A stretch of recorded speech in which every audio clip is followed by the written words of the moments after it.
The myth of cost-push inflation, blaming inflation on energy, on supermarkets, on businesses, is something that is often repeated precisely when inflation comes and starts to bite on consumers and on businesses. The reality is that inflation is a monetary phenomenon.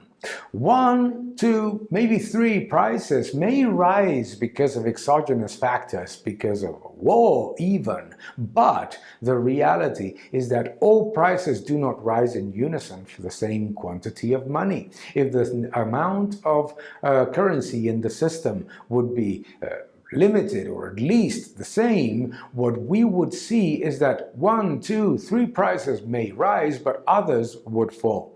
All prices do not rise in unison if it isn't for a rising amount of currency in the system. And inflation comes with a lag.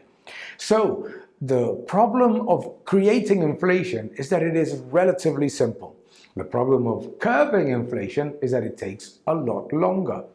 We have an added difficulty, which is that governments are unwilling to reduce government spending. So if you have rate hikes and increasing money supply remains elevated, but governments continue to spend like there's no tomorrow, the reality is that the entire burden of the normalization of monetary policy falls on the private sector.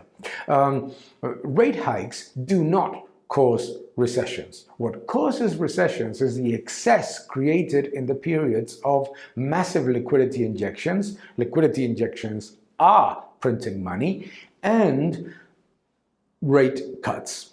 By putting rates at negative real levels and nominal as well, by increasing massively the amount of currency in the system, you basically also add an enormous level of imbalances in the economy. Those come back to bite with the smallest rate hike, precisely because of the elevated and bloated levels of indebtedness that some sectors have. So, rate hikes do not cause recessions. Rate cuts and liquidity injections do create the basis for what afterwards becomes a recession, the hangover from an excess. Inflation is a monetary phenomenon.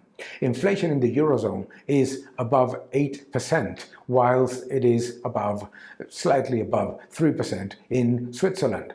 They have the same conditions. We have seen that freight rates, commodities, have been correcting all throughout the year into since March until now. Freight rates are now in negative territory, the Baltic Dry Index.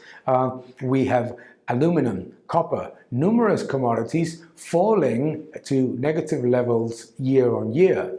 Oil prices, gas prices are coming down, yet core inflation remains elevated and the level of price rises in the things that we purchase on a daily basis and the things that are non-replicable goods remains a big problem. This was a problem prior to COVID, and this remains a problem today. Inflation is more units of currency going to the same number of goods and services. And inflation is the loss of purchasing power of the currency, not price increases.